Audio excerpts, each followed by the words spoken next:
Thank you guys so much. I'm so excited to be here and to be with all of you. And I like to joke, that I have led many boards, I have served on many boards, I have been an executive director to many boards, and I have the t-shirts and scars to prove it. So you are in a safe place. This is a little bit of board therapy in your day, and we're going to be talking about how to change the board that you have.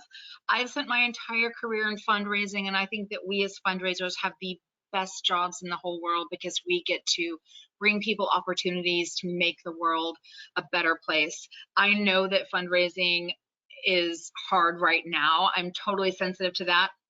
And we had this webinar planned long before this pandemic, but I have redone this webinar to be very sensitive to specifically how you can overcome board challenges.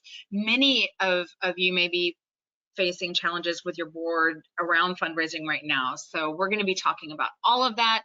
You can access today's handouts right there, rachelmuir.com/handouts. I have today's slides up. I have some really great resources that I'm going to be mentioning to you today.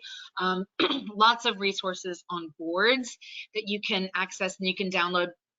But I just want you to know that you can absolutely download today's slides. There's lots of goodies in here that you are probably going to want to access later to use to fine-tune your board. I train people to be better fundraisers, and I absolutely love doing it. And you can find out more about me at rachelmuir.com. This is one of the handouts that I'm going to be mentioning to you guys today. This includes how to have difficult conversations with your board members, what questions you should ask in board recruitment. It also has a sample board agreement in it. So this is a really great resource that you have at your disposal. This is another really great resource. I actually just made this in February, just a couple months ago. And one thing that I'm really proud of that you can access in this is a sample board member plan. So if the word agreement or the word board contract sounds a little bit too, I don't know, formal or punitive or serious, plan sounds a little more gentle. And this is a very detailed outline of all the different ways that board members might be involved in fundraising. Excuse me. And this is kind of like a cheat sheet for you. Do's and don'ts of getting boards to fundraise. It's really short, it's like 4 pages, but this is a really handy cheat sheet for you around how to get your boards to fundraise, and it has that sample plan. And what I encourage you to do when it comes to your boards and fundraising is really always offer them like a buffet menu of all the different ways that they can support fundraising so that they can sign up for what interests them the most. But those are available to you. I want to invite you guys to type any questions into the chat anytime today, or into the questions box, and we've got time at the end. I want you to know that I have a brand new program that just launched where it's a membership program, like a fundraising training membership program. I do different topics every single month. It's very inexpensive to join. It's only $49, and there's an option to sign up and get weekly coaching with me. And in May, we are going to be talking about how to convert more online gifts. So I'll mention this a little bit more at the end, but if you want to spend your pandemic upping your fundraising game, I encourage you to think about how this is an opportunity for you. I'd love the opportunity to work with you, and you can learn more about it there. So this is all the fun that we're going to be having today, my friends. I'm going to kick off by talking to you guys about how you might handle board members who are opposing you fundraising right now. I'm going to talk to you about how you can change the board you have. I'm not going to waste any time. I'm going to kick us off by talking about graceful exits, what to do with underperforming board members and how to move them on to greener pastures. And then I'm going to talk about fine-tuning and changing the board that you have and how to use board surveys or board check-ins or board assessments as a tool for you to do that. And then I'm going to share some really great resources for you. And I would love to get a pulse from you. So we have a poll that we're going to launch here just to get an understanding. I'm going to let Abby launch the poll for us, but this is just to get an understanding of where you are right now. Maybe you are actively fundraising and the board and staff support it. Maybe the staff wants to fundraise and the CEO is afraid that it's going to offend people. Maybe the staff and the CEO are ready to fundraise, but the board is objecting to it, or someone else completely not part of your staff or board is opposed to you fundraising. So I invite you to take our poll so that we can get a sense of where you are at with your fundraising right now. I've been doing a lot of webinars, and I'm finding that people are really all over the map. I just left a webinar where one organization had sent 7 appeals out, and about 5 organizations had not done any fundraising since the pandemic hit. So people are and they were facing a lot of objections from their board. So I'm seeing things all over the map. So I'll let Abby chime in if folks are getting close to being done with the poll, and let us know how things are looking. Yeah, so it looks like a lot of you are actively fundraising, which makes me really deeply happy. So it looks like 62% of you are fundraising. There is maybe 18% where the staff and the CEO want to fundraise, but the board is objecting. Only 10% are not having good luck with their CEO wanting to raise money. And then 9% said that someone who's not on the staff or board is discouraging fundraising, which is interesting to me. So Awesome. lots of people actively raising, around 20% of people who are dealing with board objections. Okay, fantastic. Thank you so much. And thank you guys for participating in that. We really appreciate it. So we're going to start with that. We're going to talk with how to handle board members who are objecting to you fundraising in a crisis, for those like 20% of you who are facing that. And for anyone who is looking for kind of maybe a kick in the pants in terms of like, we did a little bit of fundraising, but I think we can be doing more. This is, I was on a call earlier this week with Sean Triner. He's from the UK, but lives in Australia.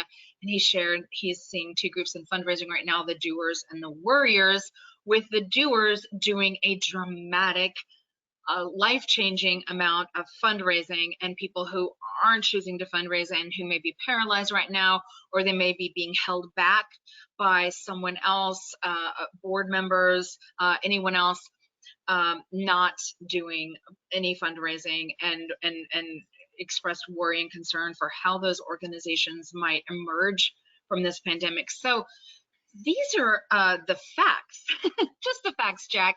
Why now is a great time to ask. I'm going to talk a little bit about this, and I'm going to share some of this with you. So for those 20% of you who are facing objections, you will have an arsenal of actual data that you can use to overcome those objections. We are experiencing record giving, and in a few slides I'm going to show you some proof of that you could, with a URL, so that you can absolutely share this with board members or anyone who's objecting to you fundraising right now.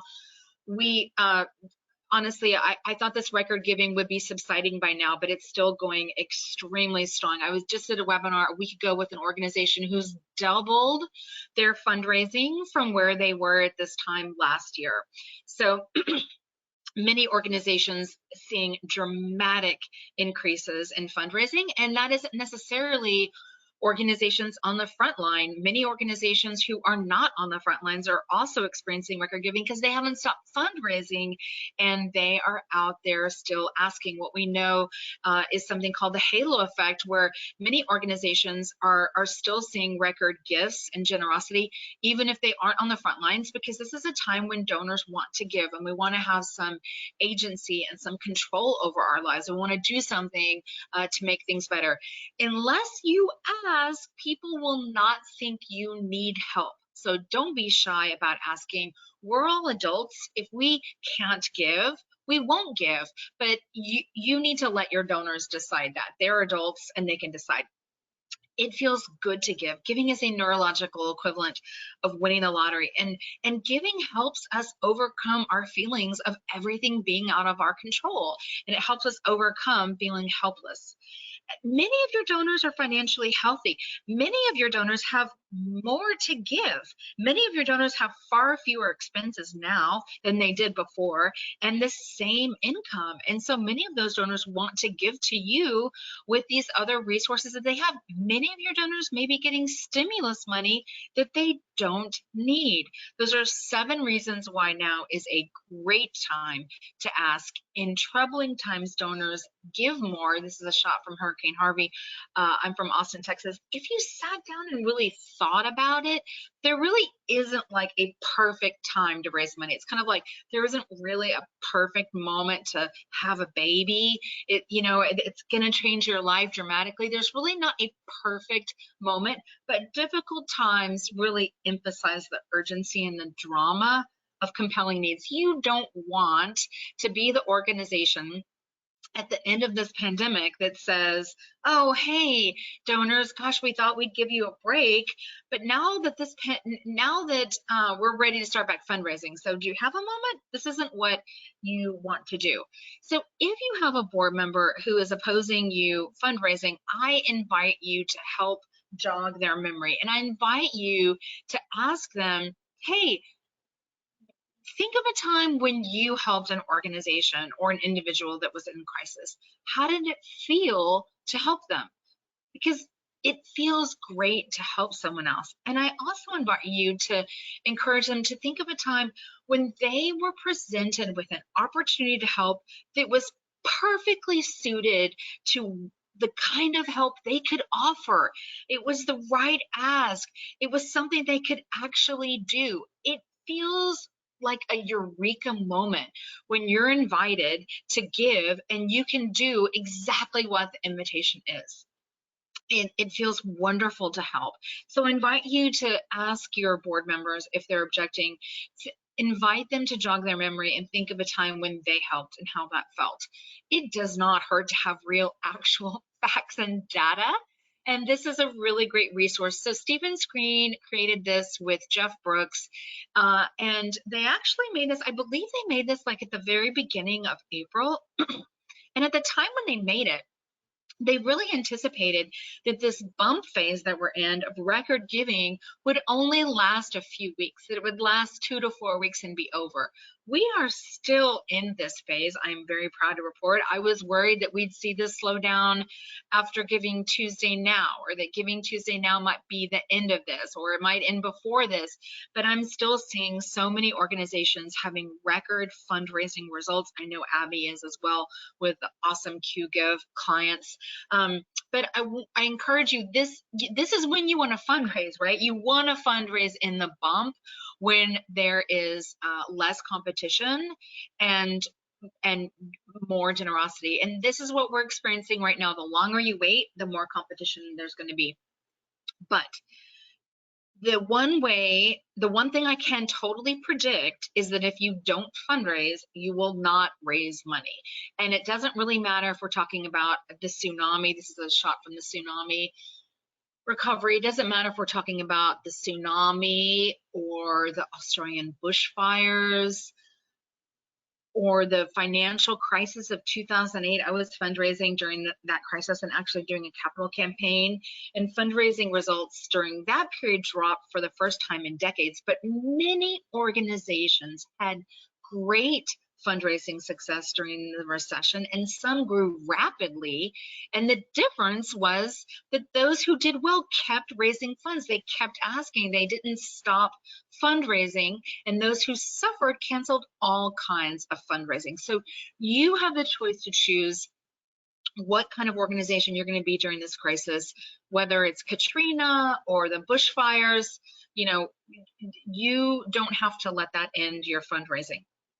And when I'm facing panic or fear about doing something, what I find is helpful for me personally is to just have a moment with myself where I genuinely address, okay, what is the worst that could possibly happen?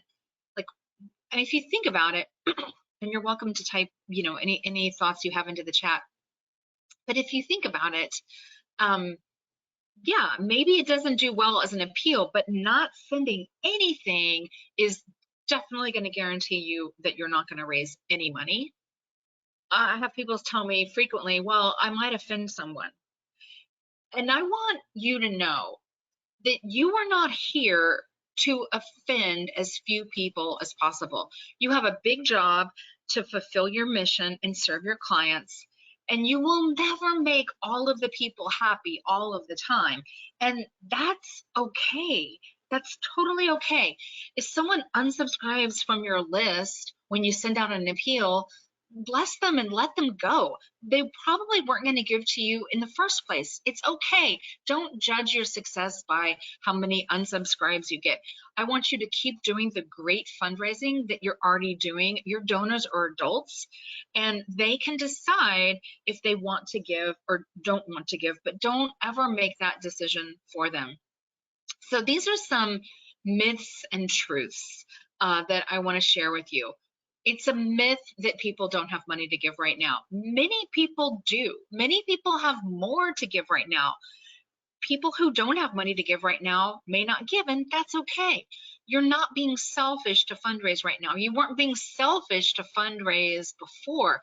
Fundraising isn't selfish. Fundraising is all about letting other people help and inviting other people to help make the world a better place. And that's nothing you should ever be ashamed of. You were relevant yesterday, you were relevant a month ago, you were relevant before this pandemic, and you're relevant today.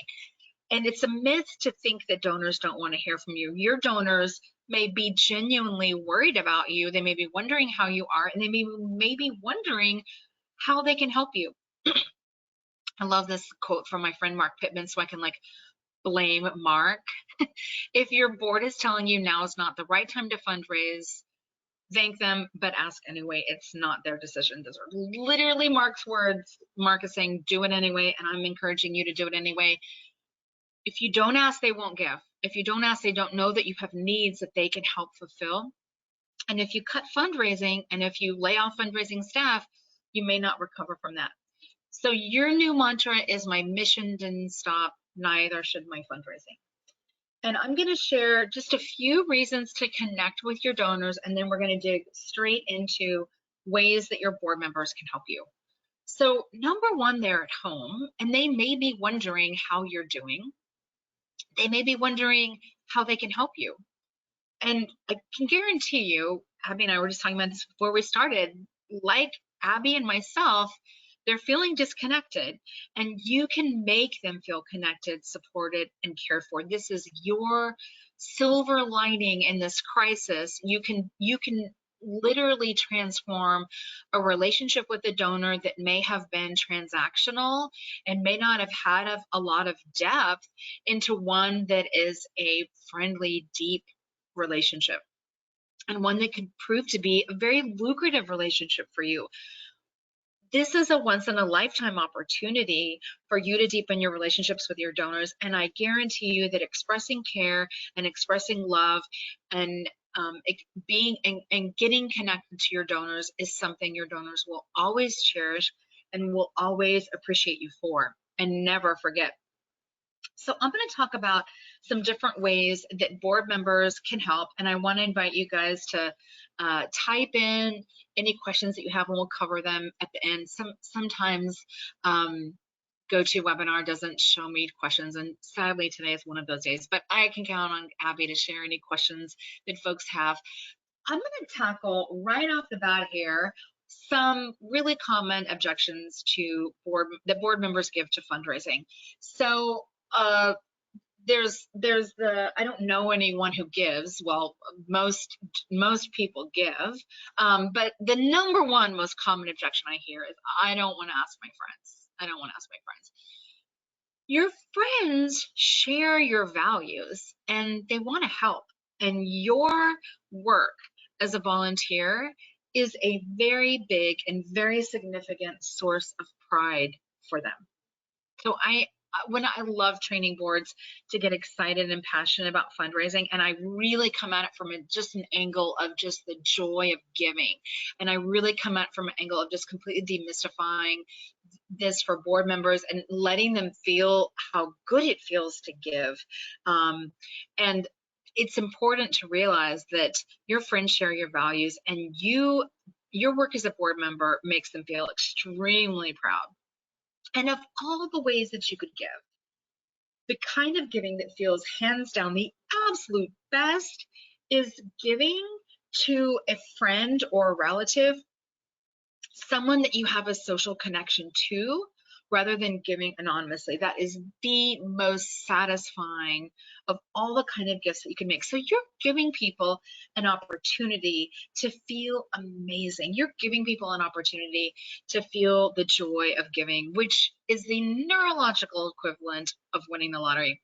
There's lots of ways that board members can help in a crisis, and I'm going to share a few of these ways, and then I'm just going to dig straight into how to change the board that you have.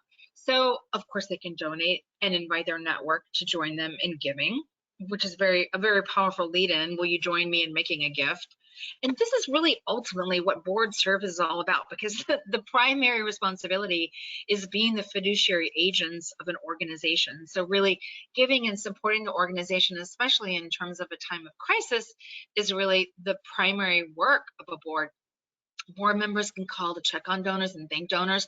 I couldn't pack every single thing that I wanted to pack into this webinar because we literally only have an hour together, and I have like scripts to do, check-in calls, and I've done some webinars for QGIve on that. But I would urge you to give your board members a script, and I would also encourage you, have board members who are comfortable calling donors and checking in on donors do that. If you have someone who is just in a panic and would be horrible at doing that, you don't want to give your donors a bad experience. So give that job to a board member who is good at connecting with other people, and give them a script to make it easy.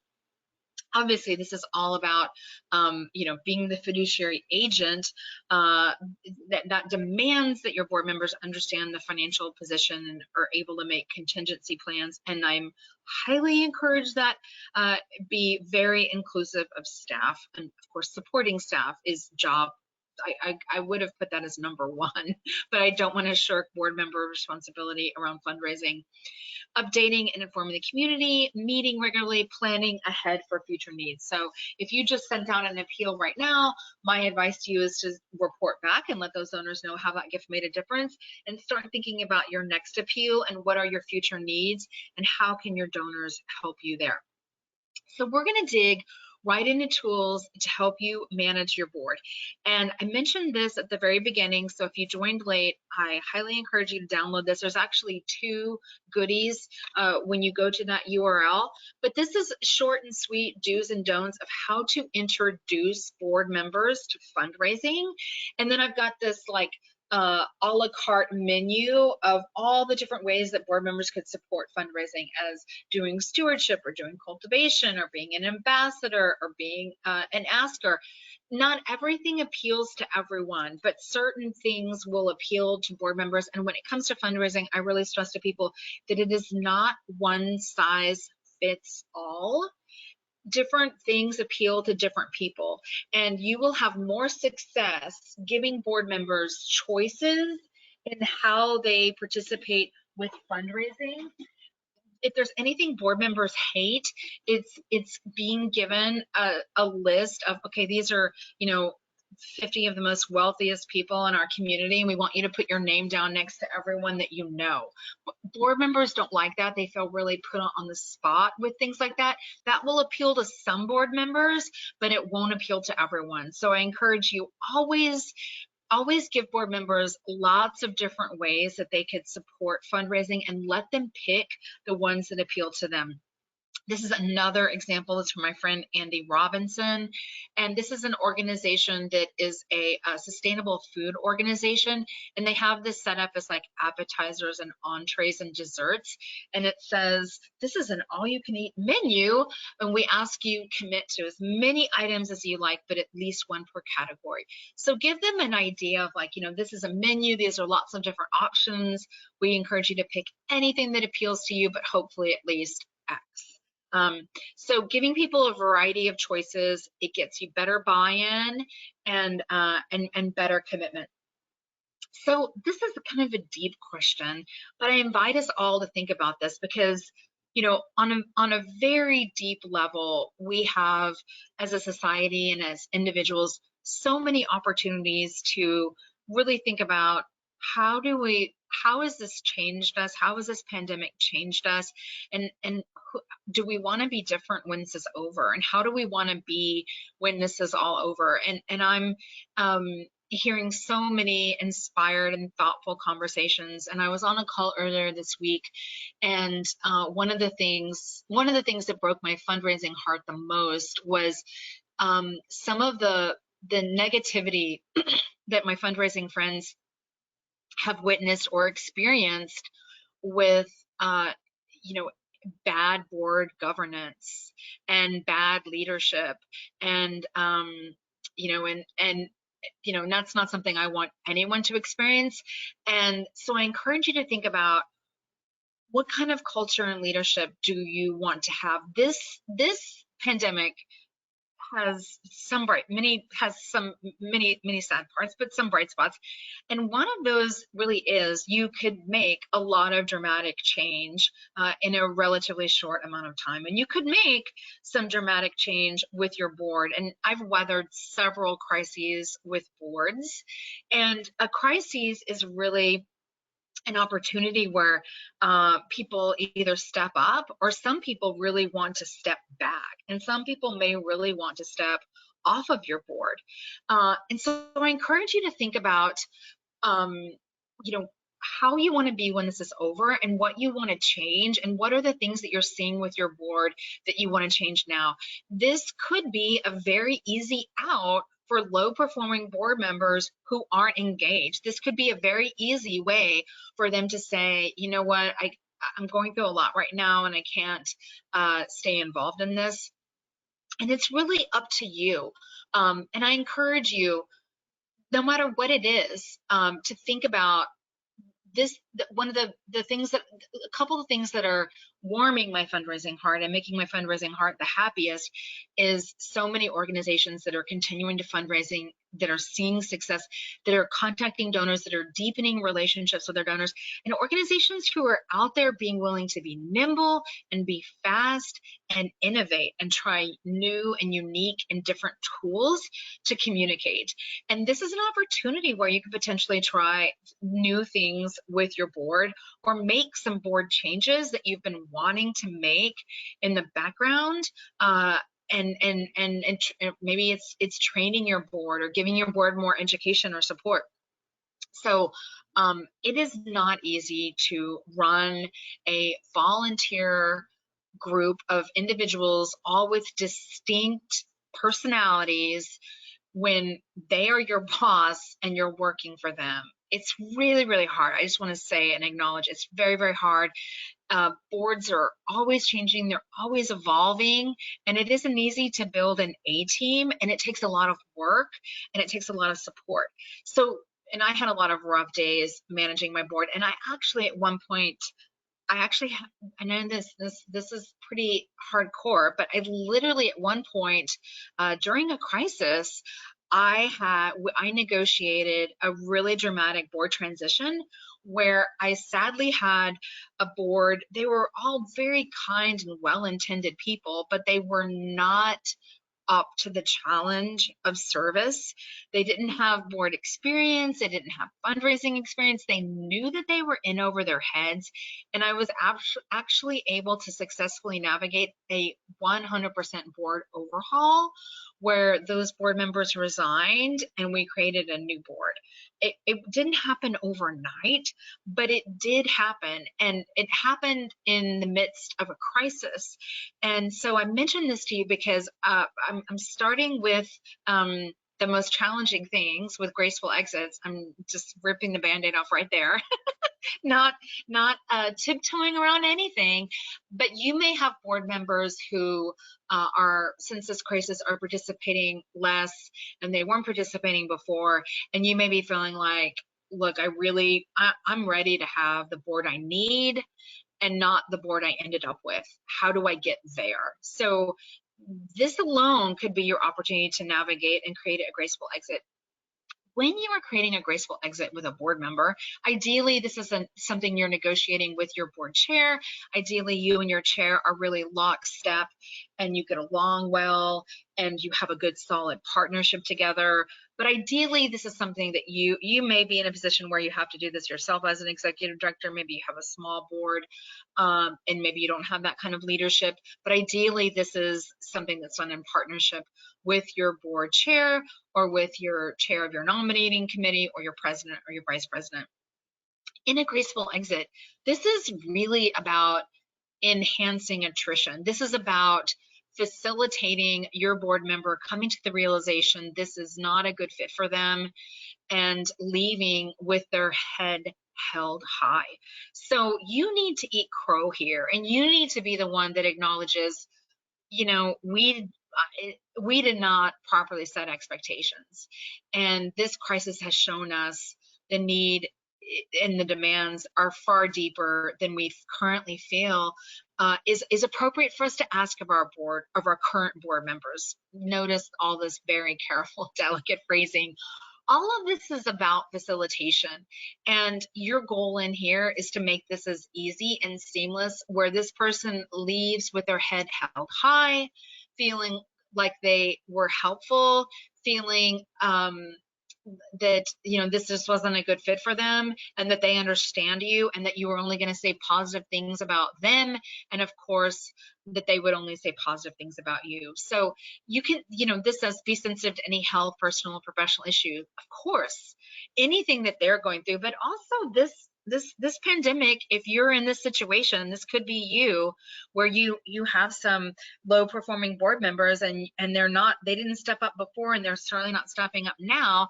This could be an opportunity for you to allow them to have a graceful exit. They likely realize this. They likely aren't feeling good about it either. And this can be a way to just say, look, you know, it doesn't feel like this is working for you.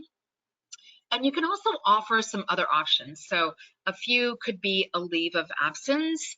Why don't we just, you know, what I'd like to offer you is, what if we just took some time and, you know, you can think about this and we can regroup and we can revisit this, but let's just, you know, take some time.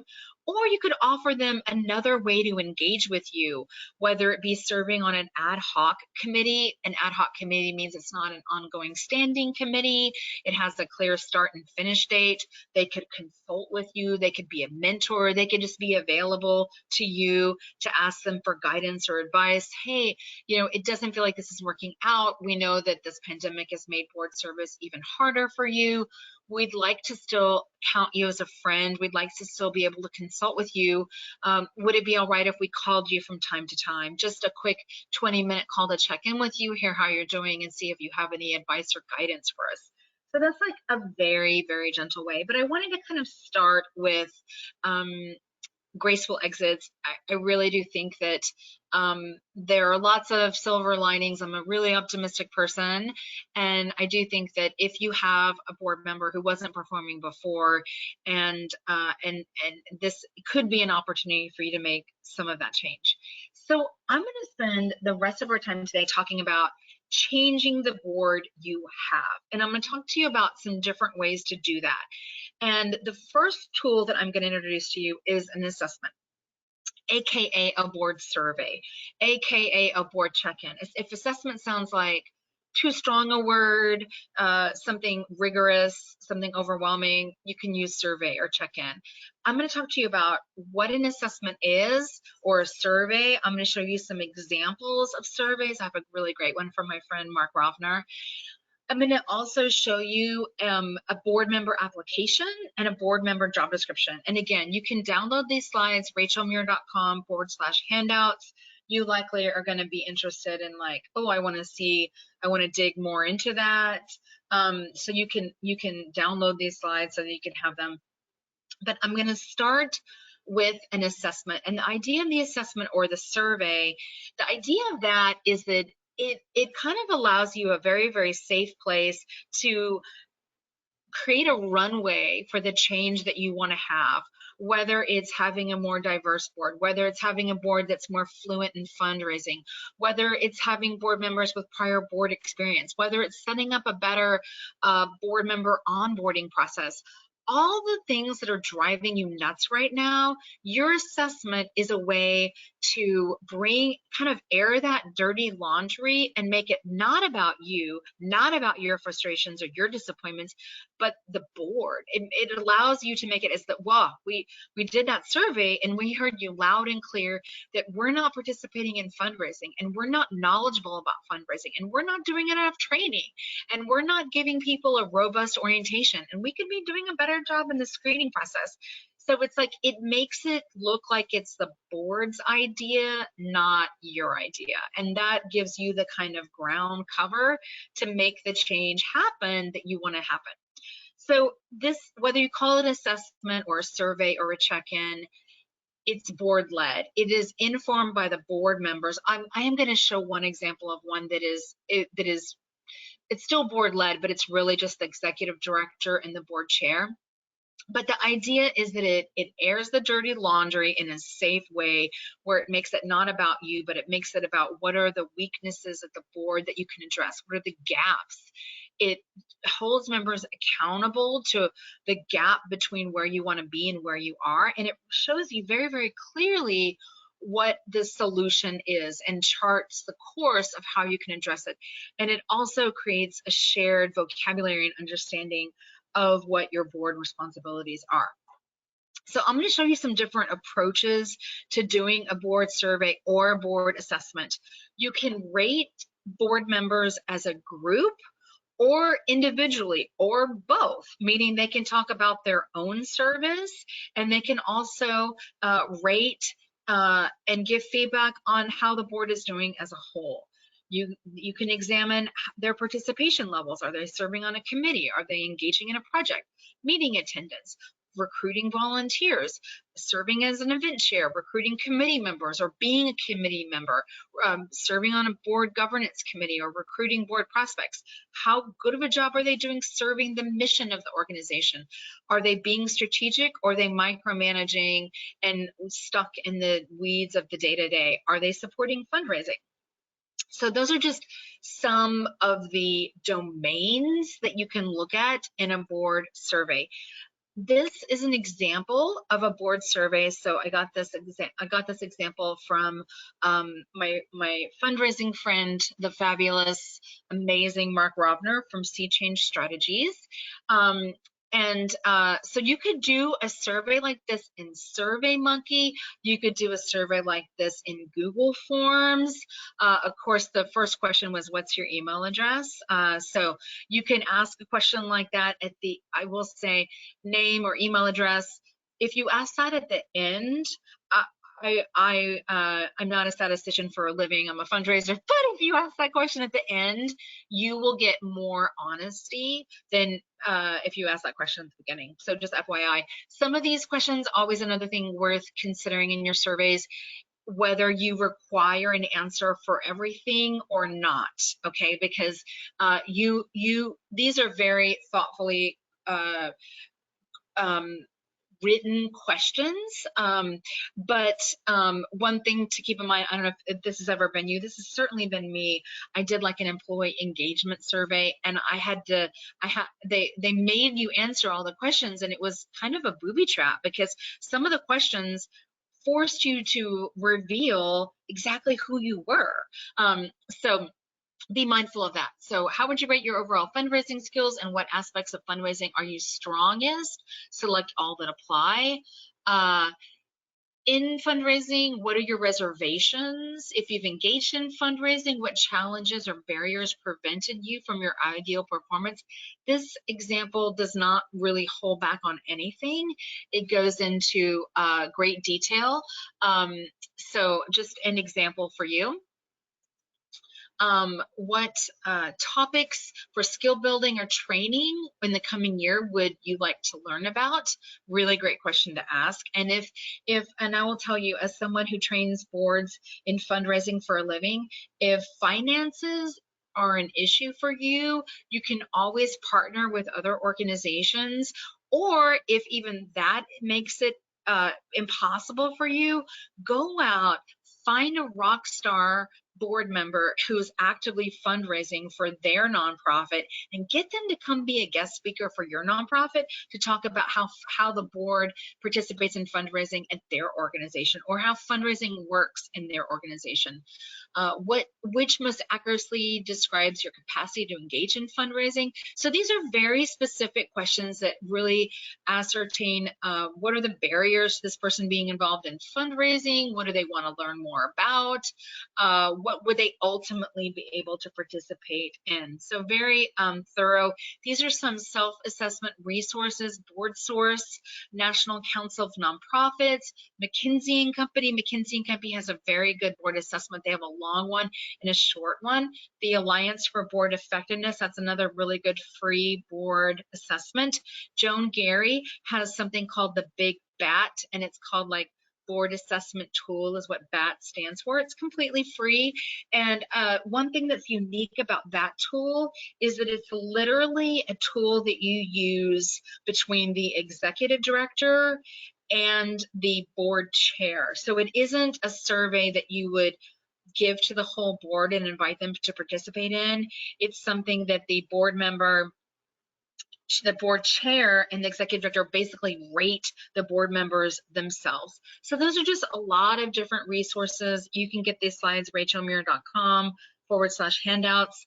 I'm a big fan of an assessment because it gives you that runway to make the kind of changes that you want to make with your board, whether it's revising the board agreement, reassessing how you do a board training, reassessing how you recruit board members, reassessing how you introduce them to fundraising service and to board service. It's an opportunity for you to get the kind of training you need, because you can say, wow, we heard you loud and clear. It just articulates the problem without you owning it. It has the board own it. It's an opportunity for you to reveal new leadership, or also leadership that really isn't moving ahead, and it's an opportunity to reveal individuals who don't want to move forward. And it's an opportunity for you to really prioritize how you want to handle board recruitment, how you might want to change board recruitment. So on the topic of board recruitment, so my idea here for you is you've done a survey or an assessment, and you've identified your weak areas. That's your runway to make these changes. Wow, we heard you loud and clear. We need to do more training. What topics do you want to learn more about? Wow, we heard you loud and clear. We need to recruit more diversity. Wow, we heard you loud and clear. We need to better set fundraising expectations when we recruit new board members. So this is an example of a board member application, and this can be a really effective tool that you use to prime prospective board members to think about how they are going to successfully fulfill the obligations. What are they bringing to the board? What skills or expertise do they want to share? You may have an idea about the skills that they're bringing to the board, and they may have a completely different idea about what they want to bring to the board. So this is a really great tool that you can use. And it also asks them, hey, are you willing to raise money for us? Will you participate in this? Are you willing to attend these monthly meetings? Are you willing to attend this board orientation? So it's really making clear what the expectations are, in addition to how they want to be involved. And I love this phrase, and this is so appropriate, and you will absolutely see this in that do's and don'ts of fundraising with the sample board member plan. It's totally appropriate for you to ask board members if they would consider you one of their top 3 philanthropic commitments while they're on the board. That is a totally fair, completely legitimate ask for you to make of your board members. I also encourage you to use a board job description. And what I want to specifically call out about this job description, and again, you can get these slides, it's rachelmuir.com/handouts. What I like about this job description in particular is that it tees up what we ask of board members and how we're supporting board members. And when you're talking to board members about board service, it's important that you phrase it as this give and take.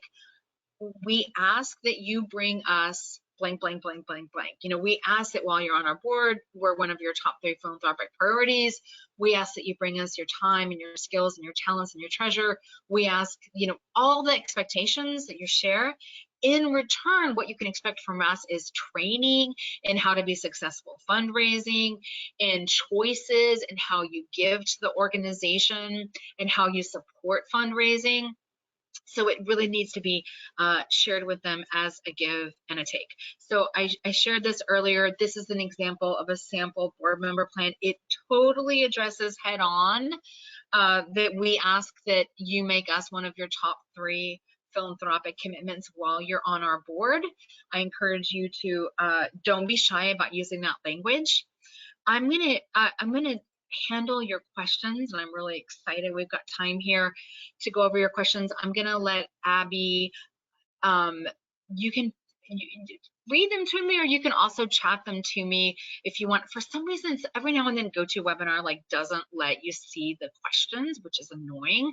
But while she's posting in some of those questions for me in the chat, I want to share with you, if you found this helpful, if you could use some support during your fundraising right now, I'd love to help you. I have a new program. It's called the League of Extraordinary Fundraisers, and it's a monthly workshop every month. Last month we talked about raising more money in turbulent times and how to write effective email appeals. This month we're talking about converting online gifts. You can learn more at rachelmuir.com/join. But if you know, I want to acknowledge that fundraising can be challenging on a good day, and there's a lot of headwinds in fundraising in a pandemic, but you have an opportunity to deepen your donor relationships, and I'd love to work with you to help you do that. There's a workshop every month, and there's coaching every week, and every workshop is 1.5 CFRE credits. That's kind of like a lineup of all the different workshops. This month we're going to be tackling the donor experience and how to convert more online gifts. And I'm actually, if you join today, you can win a critique where I actually make a donation live in our May workshop to your organization's website and tell you how you can improve the process and what you can do to close more online gifts. Online giving is going really through the roof right now, so that is a really great opportunity for you. Actually, 60% of donors on your website don't give, and there can be lots of things that happen along the way that makes them not ultimately end up making their gift. These are just some of the challenges that I had making a lot of gifts at end of year, and I took screenshots of some of the things, you know, being forced to create an account or log in, being forced to into a CAPTCHA nightmare where I had to prove that I was a human and not a robot before I could make my online gift. But if you're interested, you can learn more at rachelmuir.com/join. And I will, excited to hear about some of the questions that we have. Oh, girl, we have so many, and I am so excited. So I have a couple of questions for, that have come up repeatedly. So I'm going to start with those. So a question that I'm getting a lot is who should actually be driving the conversation with these board members? Should the executive director be doing it? Should the development director be doing it? Who should drive these conversations? Ideally, it's from a peer. Ideally, whether we're talking about a graceful exit, or we're talking about the board orientation and doing, and I'm a big fan, like I could talk about this for 8 hours, but I had to cut out some slides. One of them was about just doing a board orientation, you know, just the board orientation. You need to do a robust orientation where you talk about these are the expectations. This is what you can expect. This is how we're going to support you. We ask that you make us one of your top 3 philanthropic commitments. Assign them a board buddy. Have someone who's embracing fundraising lead the board orientation and talk openly about giving and supporting. Someone who has a positive attitude about fundraising and doesn't, like, you know, avoid it or rush through it. and give them a board buddy. Assign them a buddy who's like a mentor. That assign them to that person on the board that you literally want to clone, and let that person be their buddy so that you can kind of replicate that really great behavior. Because most of the organizations I talk to, they've got like 30% of their board members are doing really well. 30% of their board members they would clone. The other 30%, not so much. And then there's like another like 30% that are just like low performers. So Yeah. give them a really good board buddy. But ideally, in a perfect world, these would definitely be conversations that you were having your board chair or your board VP or your board president or your board governance committee chair. Ideally, it's coming from a peer, but I realize you may be in a situation where you have to have some of these conversations yourself as an executive director. And I would just prepare you. And I had like a whole training on like just how to have difficult conversations, but I would just prepare you if that's you and you're going into having that conversation. This is this is about a graceful exit. This is about you taking, even if it wasn't your fault, you have to take ownership and take the blame, because you want them to walk away feeling good about service and feeling good about you and your organization and saying great things. It's not about who was right and who was wrong.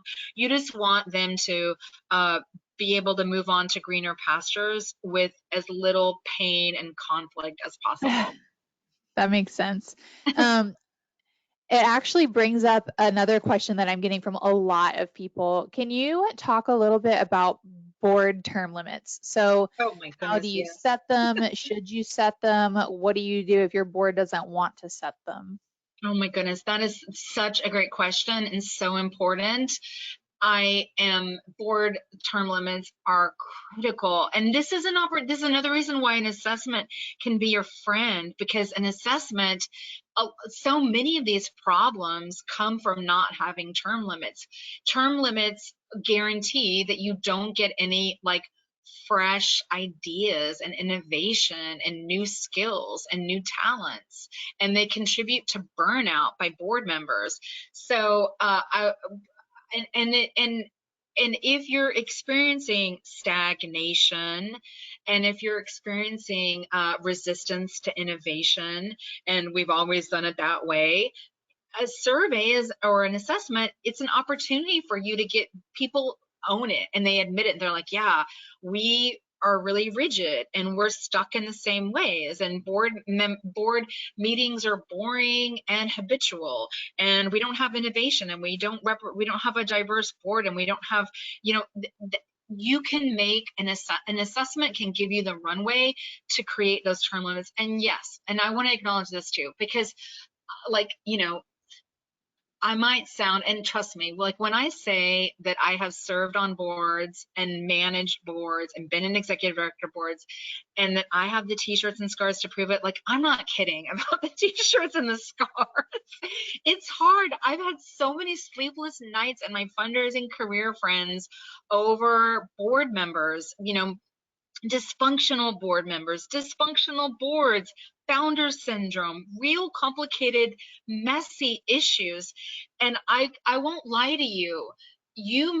There may be a few of you on this call today with my amazing friend Abby that are stuck, and you may have board members who will not budge an inch and refuse to have term limits and insist that this is always the way it's always been and who moved my cheese, and I'm not going to innovate or evolve in like ever. And you may be like banging your head up against the wall, but I want you to know that we need your talents. The world needs your talents. Our sector needs your talents.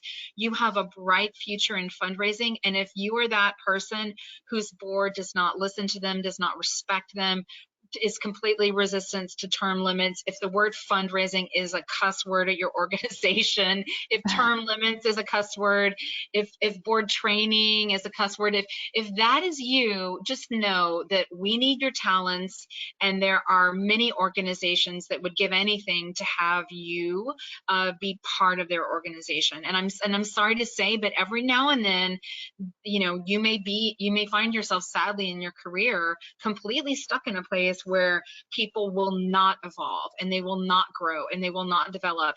And if you want to grow and develop, you may choose to do so elsewhere. And we embrace your future and your opportunities. And we've been there and we support you.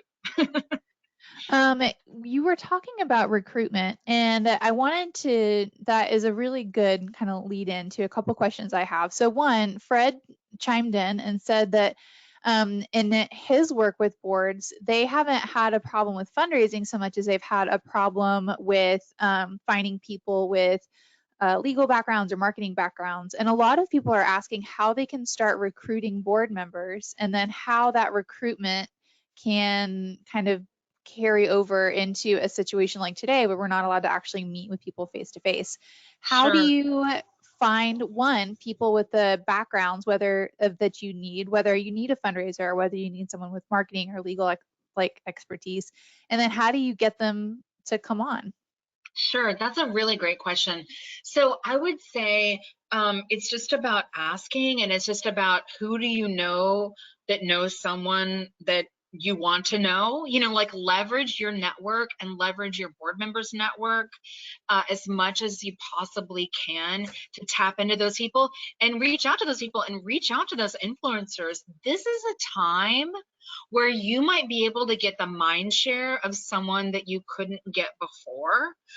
This is a time where you might be able to get media exposure or access to someone that you were not able to get before, but they, like all of us, are stuck at home and they may be looking for a way that they could help. So I would say, like, just maybe start with your LinkedIn profile. Maybe you start with influencers that you admire and you reach out to them, whether it's on social media or whether it's on email or whether it's a phone call or all the channels that you throw all the channels at them and to try to get them to respond to you. But you might be able to have access to someone that you wouldn't normally have access to.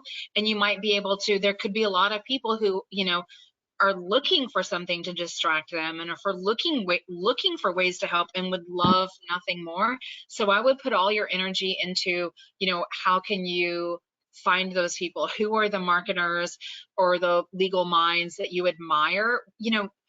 We're really in a global world right now. So I feel like it doesn't matter whether you're in Memphis, Tennessee, and they're in Austin, Texas. If you can find someone who cares about your mission, you could connect with them and have them support you.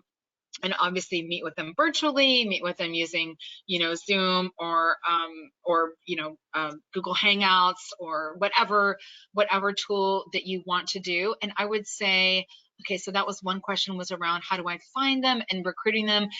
Maybe there are some kind of like fireside chats, or I'm seeing organizations do all kinds of different kinds of like private updates, from like telephone town halls to fireside chats and everything in between, where they invite key people in to get to know those people and deepen those relationships. So maybe you do some special behind the scenes in your organization, and you invite like the 30 or people that you most wish that you could get engaged in your organization, and you try to like get to know those people. But I feel like this is a unique opportunity for you to be able to find great people and engage with them on some level. Did you cut out or are you still there? I'm still here. Can you hear me okay? Oh, yes, perfect. Okay. So I do want to say that we're going to keep going on with questions, but if you have to leave, Sure. because it is 3, please don't feel bad about leaving. I'll send you the recording. You won't miss a thing. So Rachel, we've covered a lot of good like fundamentals, like how do you recruit board members? And should you have term limits and whatnot? So I want to kind of dig into some specific questions from different people. One person asked how she can honor departing board members. How can she do that, especially right now where they would traditionally have like a send-off party or something? What do you think is a good way to show past board members or board members who are leaving that you appreciate them, even if they're leaving? I love that question. And that just shows like her heart and how amazing she is. So kudos for asking that. That is a fantastic question. I would say like it's really about being thoughtful. I would have departing board members, and I could talk about this topic all day. Like when you do have someone that's leaving, like let's say you have a graceful exit, you need to thank that person. I literally had like 5 other slides around graceful exits that I took out, but I was like, I can't cover everything. But you need to thank that person. I would say if you have a departing board member, I would encourage you to have, I mean, if we weren't in a pandemic, I would have you have everyone write a really nice note at a board meeting that everybody signs. But since we're in a global pandemic, I would invite other board members to send that person a nice note. Some of my favorite inexpensive ways to thank people, and oh my goodness, and Abby sent me this one day, and I know she loves it just as much as I do. I love Sugar Wish. Okay, I don't work for Sugar Wish. Abby doesn't work for Sugar Wish, but we love candy, and it's adorable. It is sugarwish.com. It is a very affordable, adorable way to thank somebody, and their packages start at like $20, and it's basically like an adorable box that comes with really nice packaging, and the person picks out their candy and they put in their mailing address and they're sent candy. And all you need is the person's email address in order to send them a Sugar Wish. The packages start as low as $20 and go up, but that's a really, really nice thank you tool. I just found one that was succulents. So I found this, I think I'm gonna look up the name of the company really quick here. I found this recently, and I immediately sent it to my husband because I was like, I want this for Mother's Day. It's called Succulent Studios, and it's a succulent subscription program, and it's literally like $10 a month, and they'll mail you 2 succulents a month. Yeah, $10 a month plus shipping. So those are just 2 like very, very inexpensive ways to thank someone, stand out. I also love the Felt app, which is a really great way to send cards, and you just use your phone. It's Felt app, F-E-L-T, like I felt great, feltapp.com. It's on Apple, it's on Android. My friend sent me this amazing card yesterday. I recruited my friend who had never done a webinar before, and I was like, you're doing a webinar with me. And she sent me a thank you card, and it was from a company called punkpost.com, and they basically like make these gorgeous handwritten, hand-drawn thank you cards. I have no idea how much they cost, but what an adorable stewardship piece. It's called Punk, like punk rock, punkpost.com. So those are 4 ideas: Sugar Wish, Succulent Studio, punkpost.com, and the feltapp.com. And 2 of those are cards. One is plants, one is candy. Hopefully between those 4, one of those is going to ring true, but it never works. It never works. It never disappoints to send like a heartfelt, meaningful thanks to someone. You want them to walk around and be like, oh my God, I love that organization. They are completely amazing. Like you want them to go around and say those things about you. I love it. Yeah, I'm obsessed with Sugar Wish. I got a couple. I send them to everybody now. It's embarrassing. It's so much fun. It's so much fun. Yeah, that's like my first question is like, do you like candy? If they don't, then maybe they might like a plant, but it's very fun. You pick out your candy. Candy has like, if you like candy, maybe you think of your favorite candy when you were a kid. I mean, I think there's a lot of happy memories associated with that for people. Absolutely. So I've got a really interesting question from Harvey, and he's relatively new in his role. He is hearing from his ED and his board that he shouldn't do any fundraising right now until he comes up with a fundraising plan. But he's worried that they're missing out on kind of a once in a lifetime opportunity. So do you think he should start trying to raise money now? Do you think he should have a formalized capital F, capital P fundraising plan for the year first? How do you think he should approach that? I think he should start fundraising now. I mean, because the longer he waits, the more competition there's going to be. I mean, I'm assuming that he has enough of a plan to know we desperately need to raise money for X. I mean, obviously you need to know what you're raising money for, and in your appeal, you need to tie the ask to, tie the ask that you're making the donor to how it's going to directly impact, your gift of $50 today will help keep operators on our domestic abuse hotline, or, like, it needs to be very specific. I mean, my only hesitation to him was if he had no idea why he was raising money, obviously he needs to figure that out.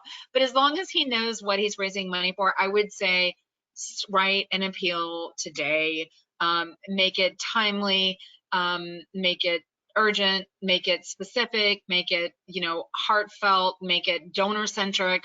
My advice is do your appeal. And I mean, I was working with an organization, and they really didn't, I mean, they had a budget and they had goals around what they were going to raise from events and what they were going to raise from their annual fund, but they didn't have a specific goal for, this is how much we're going to raise from our email appeals, this is how much we're going to raise from our direct mail appeals. And they just needed to get their email appeals written and out the door, and later, after they have their results, they can kind of start making setting more informed goals for their fundraising plan. But I would say we're in a pandemic. I would get out there and fundraise now. Awesome. So I am talking to Harvey in the chat. He's very excited to hear that. Now his big step is to convince his ED that is what should happen. So if you were sitting down with an ED who said, yeah, you could totally raise money right now, but I don't want you to do that. I want you to do this instead. How would you try to approach that situation? I would show them the thing that I referenced earlier in the slides, and I can go to it so that he can get the, let's see, sorry, you're seeing my desktop now. So I'm just going back in my slides here really quick here so that he can see the actual URL for the study. Oh, awesome. So yeah, so it is workclassraisemore.com, 3 phases in crisis fundraising. I would share that with them. I would like, this is the time to do this. And this is, you want to be asking when there's a surge of giving. That's a good time to ask. Yeah. I would use that. I would use facts. The other piece that I shared, which is could be helpful as well. And you can download the slides, rachelmuir.com/slides. These 7 facts why now is a great time to ask. That can be helpful as well. Absolutely. Harvey is thrilled. And also I would tell him, maybe you could send her, maybe not this recording because you've asked about this question, but I am going to send you a couple of resources. And if you want, I can send you an email. I can send you a recording of another presentation that Rachel did on fundraising right now in a crisis that goes a little more into it. And maybe you could share that with her too. Yeah, that so could that be could be good. cool. Yeah. So I do have another question that I'm sure has come up several times. So one of the problems inherent in the COVID-19 situation is that a lot of nonprofits and a lot of nonprofit staff are being asked to do things that is not necessarily part of their job. And Sure. a listener is having a situation, she's part of a small team, she's having to step outside of the role that she has as a fundraiser because she's trying to help her ED handle a bunch of fires that need to be put out, and her ED can't do it all at the same time. But she is having a hard time. She needs to explain to her board how or what her day-to-day looks like and why she is not spending 100% of her time fundraising because she is helping in other areas. How do you recommend she explain that to her board? Well, I guess my first question is like, am I understanding this right, that she's being pulled in to work on other things, and what she wants to be doing is fundraising, and she's trying to get these other things off of her plate? Is that? No, it's more she is doing fundraising. She's happy to help her ED and everything that's coming up, but she needs to explain to her board, and this is kind of a common thread. A lot of people are saying, my plate is too full. How Mm-hmm. do I explain my plate being too full to my board? Well, I would say the interesting thing here is that the development director shouldn't be having to defend herself to a board. The board is responsible for hiring and firing and evaluating the performance of only one staff member, and that one staff member is the executive director. And sometimes I see organizations where they're like, oh, well, we'll let the board members interview the development directors. And I send with so many organizations, I see like inappropriate, I see executive directors not being the strong leaders that they should be with their development directors, where they give the board too much control and expect the development director to somehow be answerable to a board, which the only person who's answers to the board is the CEO or executive director, not the development director. They report to the executive director. But I would say in this scenario, I mean, it feels a little like triangulation, because it feels like, if what I'm hearing this right, it sounds like the development director is doing a ton of work for the executive director, and it sounds like they're trying to defend their plate being too full to a board, which is then going to make, I don't know how that's going to make the executive director look to the board, because it sounds like the development director is doing a ton of work for the executive director. But I would say, if you're, in general, my advice here, if you're whatever you're trying to do, if you're in life, if you're, especially as a fundraiser, if you're trying to get more resources, if you're trying to get more time, if you're trying to get things off your plate or hire more people, the most persuasive way to make that case is always to show, if if just show them the dollars. If you just show, if we can put 10 more hours into this, we could potentially raise this much. If we had this much money to hire a major gift officer, we could potentially raise this much more money. Like, that's what really makes people, that's what really gets their attention. But this sounds like some potential, I'm a little nervous, there could be some triangulation between the executive director and their role on the board. It seems kind of like there could be some, they could be stepping into some dysfunction if they Yeah. were to defend themselves to their board, because then the executive director might look like they were passing stuff off that was maybe the real thing that needs to happen is a upfront conversation with the executive director that I need to spend less time on these tasks, because if I spend this much time on these fundraising tasks, I can get this much more done that'll help us in these ways. Yeah. And I would say, like, I'm going to chime in just because like Rachel, I've been on a board too. So two things. One, your board is generally going to be made up of realistic individuals. So I know I'm on a small board with an organization that's on a small staff. So the board members do work with the staff periodically. And the other thing, so if you're that small that your board members are actively involved in your day to day, it's probably a pretty small organization. And then the other thing I was going to say, if your ED gives regular updates to your board, it might be worth her saying, like, we've had to adapt, we're doing this instead of this, and we're still making it. So I hopefully your board will be understanding about the fact that we're operating in a very weird time. Yeah. And so I have a question that's kind of similar.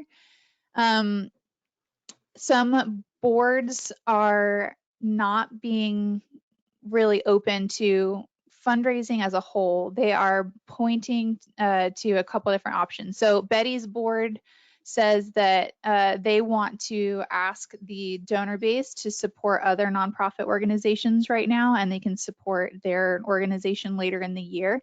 And then some other boards are saying that people aren't going to donate to their organization because they aren't necessarily like a sympathetic cause. If you have board members who are trying to direct you to maybe stop fundraising and point to other nonprofits in the area as well, is there a way they can address that situation? So the person said that they wouldn't give to their organization because they're not sympathetic to their cause. No, so if you have a board member saying, okay, so we're a performing arts organization, that's not really in people's minds right now. Maybe we should either not ask for money at all, or in Betty's case, we should ask people to donate to other organizations in the area and not us right now. No, I disagree with both of those things completely. I love the performing arts. Abby loves the performing arts. I want to see performing arts continue. We are joined by so many other amazing people in our space. I'm just bragging about Stephen Shattuck here, who's I know echoes this as well, want to see performing arts thrive and continue. And many of people like us are continuing to give to performing arts because we don't want those organizations to go bankrupt, and we want them to not, we know they're dark now, but we want them to be able to come back. So this is a really great example of, I mentioned this earlier, do not make decisions for your donors. Your donors are adults. And I mean, maybe some of you who are lucky enough to have kids donate to you, I don't know, but mostly they're adults, and they can make up their own mind. Don't decide for me that I'm not going to get to give to you, that I'm going to go give to someone else. No, let me give to what I love. Like I've been really impressed with some of the creativity that I've seen come from performing arts organizations right now, and I'm happy to continue to support them because I want them to survive. And many just don't like, I hear so many organizations that are discrediting themselves. Oh, well, we're just the arts, and hey, that's really important.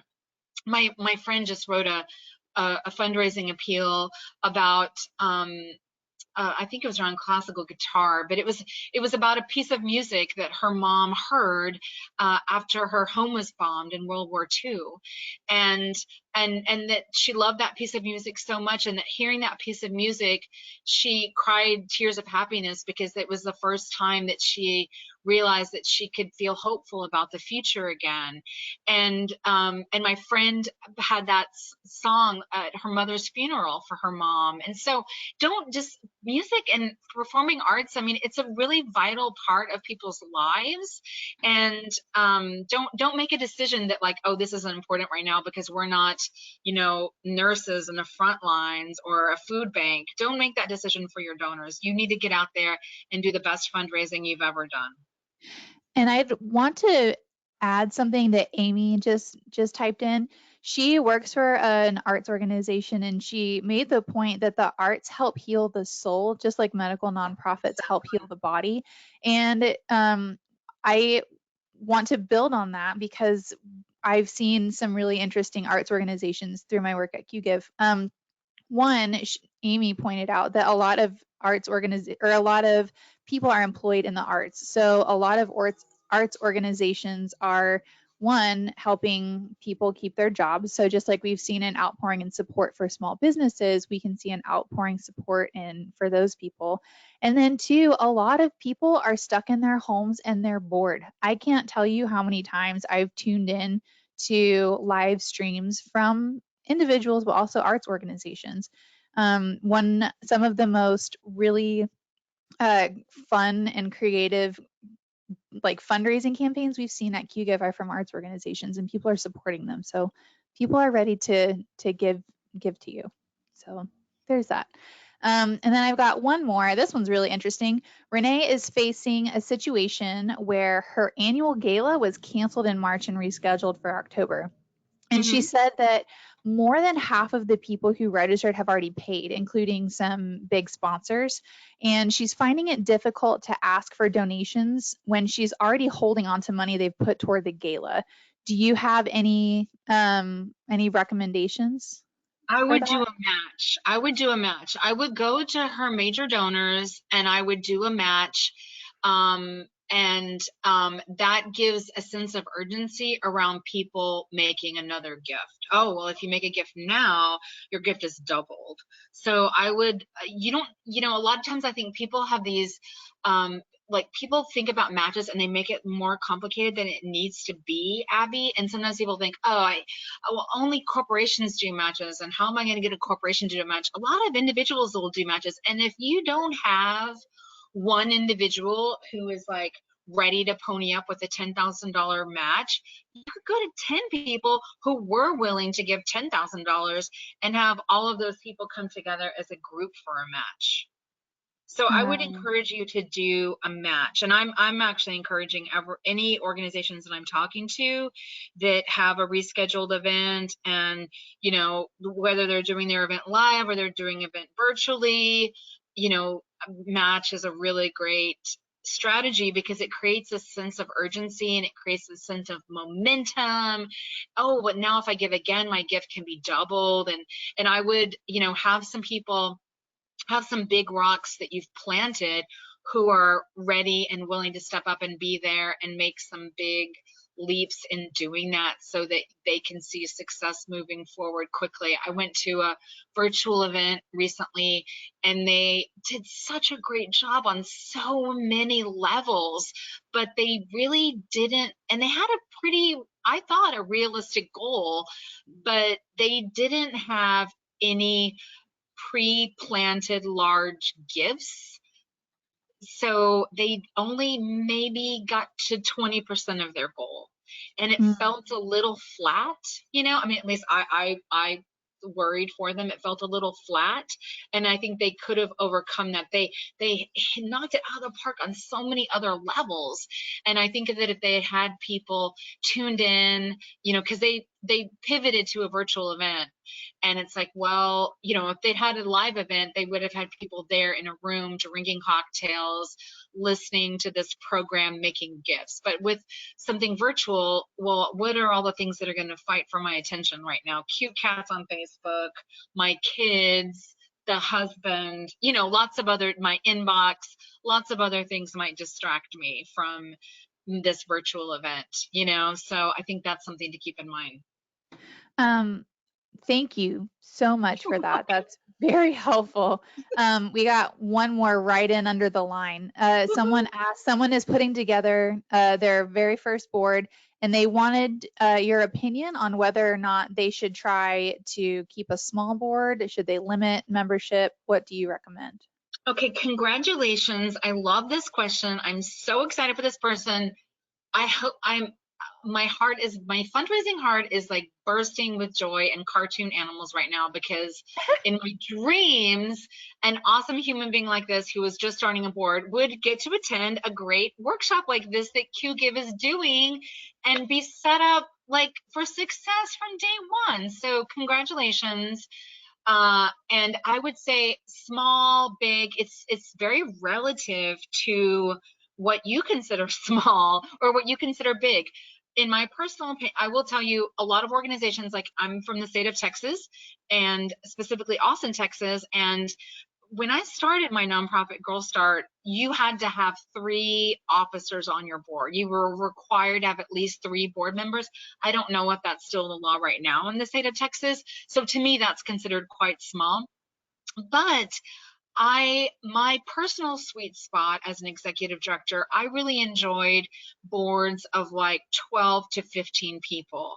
That felt like a very manageable amount to me in terms of managing the board and serving the board and having robust discussions and having good committees.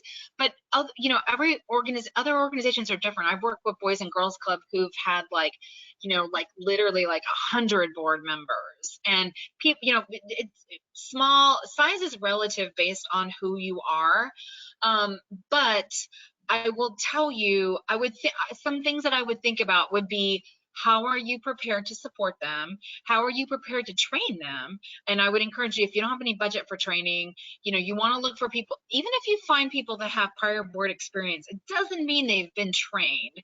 You need people with a positive attitude towards fundraising. You can get someone who is a rock star board member from another organization to do a training or talk to your board or even potentially serve on your board.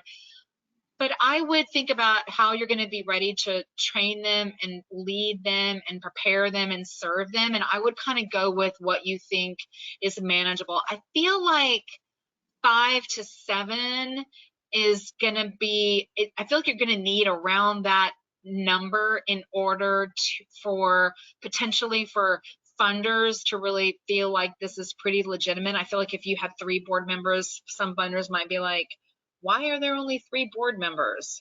But it is, you have to think about how much you can manage as well. I hope that's helpful. Congratulations to our new friend here. I think it was helpful, and I'll just throw this little tidbit in there too. Sometimes it's a game of ratios. I don't know about Texas, but in Florida, you do have to have, at least in my organization's bylaws, you have to have a certain percentage of board members there to reach a quorum.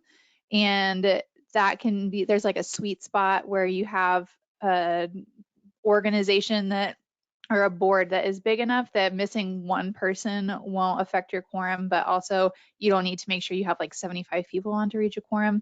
So play with your ratios. Rachel, you have answered so many questions. So many people have chimed in and said how helpful this was. I wish we could get every question that was asked, but we would be here until Sunday. Everyone, I'm going to send you a follow-up to this presentation. You're going to get Rachel's recordings. You're going to get a link to the handouts page and her guides page. I'll send you a link to that to that webinar about fundraising during periods of uncertainty and a couple other pieces that will help you with board management and board engagement. Thank you for sticking with us. I am so proud of you. There are 140 of you still listening, and a half hour past our regular time. You all have been so engaged and so excited and have shared so many happy stories and frustrations that I really appreciate you sharing that part of yourself with us. Happy Thursday. You're going to get an email soon. You're a day and a little bit from the weekend. You can make it. Rachel, I'll talk to you soon, I'm sure. Everybody have a great day. Bye.